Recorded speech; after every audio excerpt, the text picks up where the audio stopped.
कोणत्या गाईडलाईन्स मध्ये आमदारांना नाही बोलवायचं ते सांगा.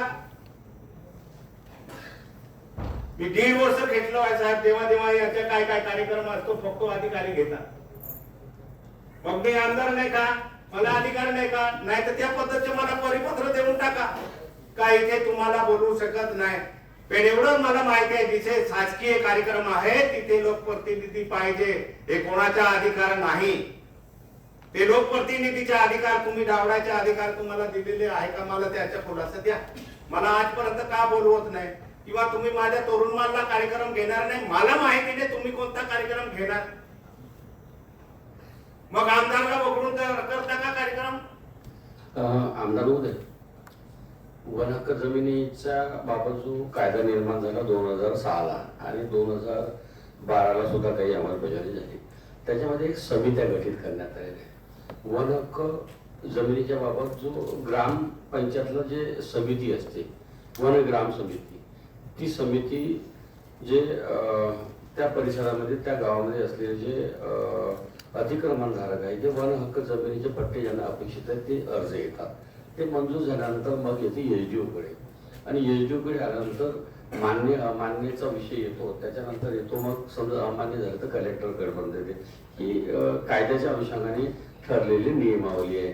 फक्त एवढंच का बा ज्यांना ज्यांना मंजूर झाले सामूहिक कार्यक्रम घेऊन वन हक्क पट्टेधारक जे आहे तर त्यांनी सामूहिक एक कार्यक्रम आयोजन करून, आता कार्यक्रम आयोजित नाही केला किंवा उत्साह दर्शवला नाही, तो भाग वेगळा असला तरी फक्त एवढंच का बा एखाद्या ठिकाणी सार्वजनिक ठिकाणी जिल्ह्याच्या ठिकाणी एखादी कार्यक्रम हा प्रकारचा व्हायला पाहिजे. कारण हा ऑनलाईन त्यांना मालकी हक्क जे आहे ते ऑनलाईन मिळत असते, पट्टा ऑनलाईन मिळत असते. त्यामुळे अशी प्रक्रिया राबवली जात असते. त्यामुळे शासन आणि प्रशासन मिळूनच ह्या सर्व प्रक्रिया करायच्या असतात. त्यामुळे निश्चितच आमदार महोदयाचा सन्मान राखून शासन आणि प्रशासन मिळून कुठलेही कार्य व्हावं एवढीच अपेक्षा असते. परंतु आपल्याला यानंतर तुम्ही भविष्यामध्ये परिषदेमध्ये जिल्हाधिकारी महोदय सन्माननीय आमच्या आमदार महोदयाचा सन्मान राहावं या आश्वासनाला राहिलाच पाहिजे. त्या अनुषंगाने आपण भविष्यात कार्य करावं अशा माझ्या. साहेब मी का बोललो आजपर्यंत बोललो नाही. माझ्या कार्यक्षेत्रामध्ये कलेक्टर मॅडम येऊन शाळेचे कार्यक्रम घेता, अमुक कार्यक्रम घेता, मग कार्यक्रम हे येऊन घेता माझ्या मतदारसंघामध्ये, मला माहिती नाही. हा कोणती जगचा कायदा चालू आहे, तुमचा कोणता नियम चालू आहे? मी तिथे आहे, माझ्या कार्यक्षेत्रामध्ये तुम्ही शाळेचे कार्यक्रम घेता. हे पट्टाचे किती वेळा आले मॅडम तुमच्या मिटिंग झाल्या? मला कधीतरी एकाच वेळा तुम्ही आता टोकणा पिपरीला कार्यक्रम करून आले ना मॅडम? टोकणा पिपरीला तुम्ही कार्यक्रम गेले होते ना शाळा? मग माझी स्पष्ट मागणी आहे किंवा माझ्या मतदारसंघामध्ये कोणताही कार्यक्रम घेताना तुम्ही लोकप्रतिनिधी त्याच्यात आहे किंवा नाही ते खात्री करा, तेव्हा घ्यायचे मॅडम. माझी हात जोडून विनंती आहे तुम्हाला. जेव्हा तुम्ही कार्यक्रम घेता निघून येता तेव्हा आम्हाला विचारतात आमदार साहेब तुम्हाला नाही. आमदार मध्ये विनंती करू नका. फक्त प्रश्न कसा आहे, विनंती करायचा माझ्या लोकप्रतिनिधीने माझ्यासमोर काही योग्य वाटत नाही. तो आमदाराचा अनादर आहे, तो तसं करणं काही योग्य नाही. परंतु तहसीलदारांनी एसडीओनी तिथल्या तालुका किंवा एसडीओनी संबंधित लोकप्रतिनिधीला विश्वासात घेतल्याशिवाय कुठल्याही प्रकारचं आव्हान नाही. एकाच वेळा अक्कलकुवाला आले किंवा धडगावला आले, मला बोलवलं, विचारा. 1.5 वर्ष शासकीय कार्यक्रम असला तरी लोकप्रतिनिधीला विश्वासात घ्यायला पाहिजे या मतात. हे दोघं अधिकारी आहे, मला विचारा 1.5 वर्षात तुम्ही मला कधी बोलवलं का? अक्कलकुवा तुम्ही काही जिल्हा परिषदेच्या शाळेचा कार्यक्रम घेतला का? शाळामध्ये कार्यक्रम झाले ते फोटो बी व्हिडिओ बी आहे माझ्याकडे. तुम्ही हे नाही सांगायचे टोकणा पिंपरीला काय कार्यक्रम गेलं काय ते मला. मी व्हिडिओ आता आणून मागून दाखवू का मंत्री महोदयला? का तुम्ही जे सगळं सांभाळणारा आम्ही लोकप्रतिनिधी झोपून राहायला पाहिजे का? आम्हाला अधिकार नाही का? नाही असेल तर पस्तपुत्र देऊन टाका ना. तुम्हाला अधिकार नाही, आम्ही तुम्हाला कधीच विचारणार नाही. दुःख वाटतो ना, आम्ही काय तुमच्या मोर्चावर निवडून आलो का? लोकांनी निवडून दिलं आहे आम्हाला. लोकांचे प्रश्न आमच्याकडे येतात, कुठून येतं याच्या अगोदर कागदे घेऊन येतं आम्हाला साहेब हे काम आहे. तुम्ही आमच्याकडे येताना बिनधास्त करणार, मग आम्ही कुठे जाणार? आमदार महोदय 100% कलेक्टर मॅडम आणि सीओ यानंतर आमच्या आमदाराचा कुठल्या प्रकारचा अनादर होणार नाही याची दक्षता घ्यावं. वेगवेगळे कार्यक्रम तुम्ही आयोजित करत त्यावेळी आमदारांना आमदार महोदयांना विश्वासात घेऊन कार्य करा अशा माझ्या सूचना. जेव्हा आपण विषय करतो वनपट्टाचे, तर माझ्या मतदारसंघामध्ये आजपर्यंत एकही वाटप झाला नाही का वनपट्टा? का फक्त अधिकारी वाटायला पाहिजे, लोकप्रतिनिधी नाही का लोकप्रतिनिधीला का बोलवत नाही, हा माझा पहिला प्रश्न आहे.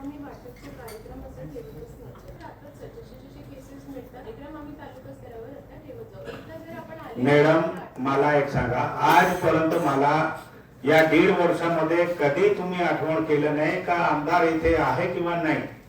तुमचा साधा पत्र बी नाही. मी तुम्हाला स्पष्ट सांगतो, जर आठवण नाही असेल तर धडगाव अक्कलकुवामध्ये मी कुठे बाहेर केसी पाडवी साहेबांसारखा मुंबई जाऊन झोपणारा आमदार नाही. मी 24 कलाक राहतो. कुठे आमंत्रण दिल्यानंतर मी तिथे जातो, कितीही लांब राहिला था. आज मला जेव्हा साहेब तुम्ही येणार आहे, मला जेव्हा आमंत्रण भेटला वनपट्टाचं, तर तेव्हा मला वाटलं की मला आज कसं काय आमंत्रण दिलं. आजपर्यंत मला एकही वेळा बोलवलं गेलं नाही. तर त्याच्या कोणाचे द्या, मला अधिकार आहे किंवा नाही. महोदय, आपण आले होते चेअरमन सर, तेव्हा आपण फक्त जिल्हा स्तरावर एक कार्यक्रम वाटपचा घेतला. ते मीटिंग एवढी घेतली तेव्हा मी वाटप नाही. आदिवासी आयोग जेव्हा आले होते, आंतरसिंग आर्या आले होते ना, तेव्हा फक्त मीटिंग झाली. पण जेव्हा तुम्ही तालुकाच्या ठिकाणी तुमचे मीटिंग आहे असतात, आज हे वाटप आहे ते वाटप आहे. मी आज मंत्री महोदयाच्या सामने सांगतो, जेव्हा अधिकारी आहे, एक लोकप्रतिनिधी आहे माझ्या तालुका, आता मॅडम तुम्हाला सांगत होती तरुण बालला कार्यक्रम घ्या, मी तिथला आमदार आहे.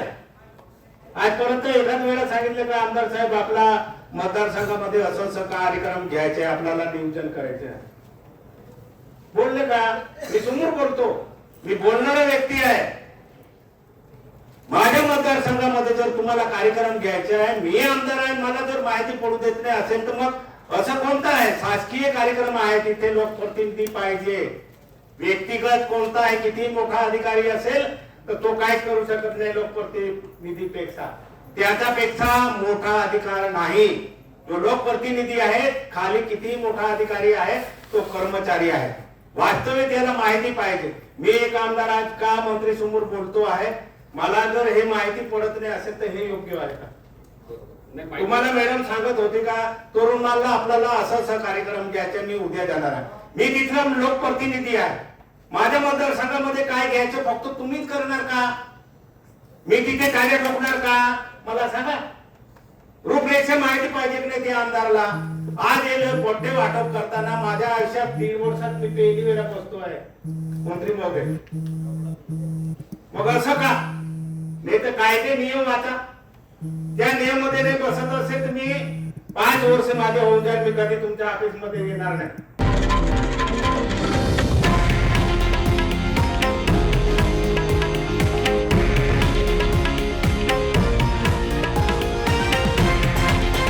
हे आहे देशातील नंबर 1 न्यूज नेटवर्क आणि आपण पाहत आहात TV9 मराठी, एकमेव.